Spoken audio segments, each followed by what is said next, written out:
રાજ્યભરમાં તાલુકા વિકાસ અધિકારીની મોટા પાયે બદલી કરવામાં આવી છે।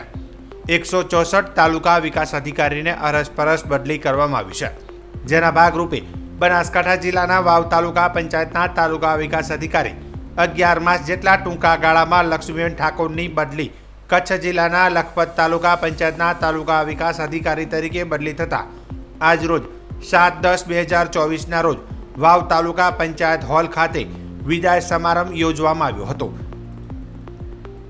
જે કાર્યક્રમ તાલુકા તલાટી મંડળ, તાલુકા સરપંચ એસોસિએશન તેમજ વાવ તાલુકા પંચાયતના કર્મચારીગણ તેમજ તાલુકાના અગ્રણી મિત્રો દ્વારા મોમેન્ટો ગિફ્ટ તેમજ શાલ આપી સન્માનિત કરાયા હતા।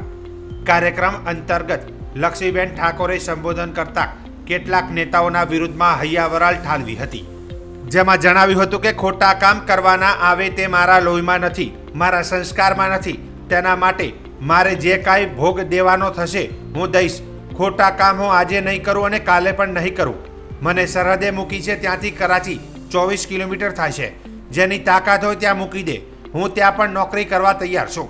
કોઈને સત્તાનો કાંઈ હોય અને મને મૂકી શકતા હોય તો મૂકે। વધુમાં જણાવતા કહ્યું હતું કે આજે મને બદલી થઈ તે માટે કોઈ વાંધો નથી। મારા સાસુ અઠવાડિયાથી જિંદગી અને મોત વચ્ચે ઝઝૂમી રહ્યા છે।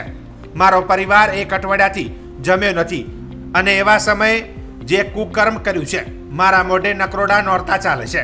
કુદરત ક્યારેય માફ નહીં કરે। અમારા અંતરનો અવાજ છે। બદલી અને બઢતી બધું થતું રહે। તેમણે ખોટા કામ કરાવવા મથીને મારો ભોગ લીધો છે। હું અહીંયા બેઠેલા મારા કર્મચારીઓને પણ કહું છું કે બદલી કાલ થતી હોય તો અત્યારે થાય। કોઈને નમીને નથી ચલાવવાનું, કોઈ ખોટું કામ નથી કરવાનું।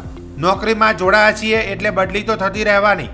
કોઈનાથી ડરીને કે કોઈનાથી ધમકીઓથી ક્યારેય કોઈને વશ થઈને રહેવાનું નથી, તેમ જણાવ્યું હતું। એટલે મને આજે 11 મહિના અને 5 દિવસ આ તાલુકાની અંદર કામ કરવાની જે તક મળી છે, એમાં મને પૂરો સંતોષ છે કે હું અહીંયા બેસી અને જે કંઈ કામગીરી કરે છે એ મને યોગ્ય લાગી છે। બાકી જેને યોગ્ય નથી લાગી અને જેને કંઈ બદલી કરવા માટે જે કંઈ પ્રયત્નો કર્યા હોય એમને મુબારક છે। મેં શરૂઆતમાં જ કહ્યું કે જ્યારે આપણે અંજળ પાણી પૂરા થાય છે ત્યારે આપણે એ સ્થળ છોડી દેવાનું હોય છે।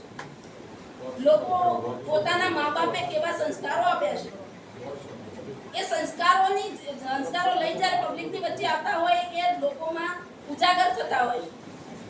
અને તાલુકા વિકાસ અધિકારી તરીકે અહીંયા બેઠા છે ત્યારે તાલુકાનું આખા તાલુકાના દરેક ગામોનું પ્રજાનું હિત જોઈને અમારે ચાલવું પડતું હોય છે। પરંતુ જ્યારે ખોટા કામો કરવાની વાત આવે ત્યારે એ મારા લોહીમાં નથી, મારા સંસ્કારમાં નથી, એના માટે મારે જે કંઈ ભોગ દેવાનો થશે હું દઈશ।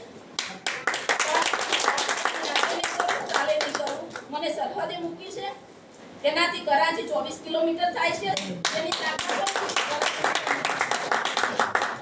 હું ત્યાં પણ નોકરી કરવા તૈયાર છું। કોઈને સત્તાનું હોય અને મને મૂકી શકતા હોય તો મૂકે। આજે મને કોઈ બીજી તકલીફ નહોતી, બદલી થઈ એનાથી મને કંઈ વાંધો નથી। મારા સાસુ એ અઠવાડિયાથી જિંદગી અને મોત વચ્ચે ઝઝૂમી રહ્યા છે। મારો પરિવાર એક અઠવાડિયુંથી જમ્યો નથી અને એવા સમયે જે કુકર્મ કર્યું છે, મારા મોઢે નકોડા નોરતા ચાલે છે। કુદરત ક્યારે માફ નહીં કરે। આ મારા અંતરનો બદલીને બદલી તો બધું થતું રહે એમને અને ખોટા કામો કરાવવામાંથી મારો ભોગ લીધો છે। હું અહીંયા બેઠેલા મારા કર્મચારીઓને કહું છું કે બદલી કાલ થતી હોય તો અત્યારે થાય। કોઈને નમીને નથી ચાલવાનું, કોઈ ખોટું કામ નથી કરવાનું। નોકરીમાં જોડાયા છીએ, બદલીઓ થતી રહે, એનાથી ડરીને કે કોઈના ધમકીથી ક્યારે કોઈને વશ થઈને રહેવાનું નથી। એટલે અહીં ઉપસ્થિત તમામે મારા પ્રત્યે જે લાગણી દર્શાવી છે અને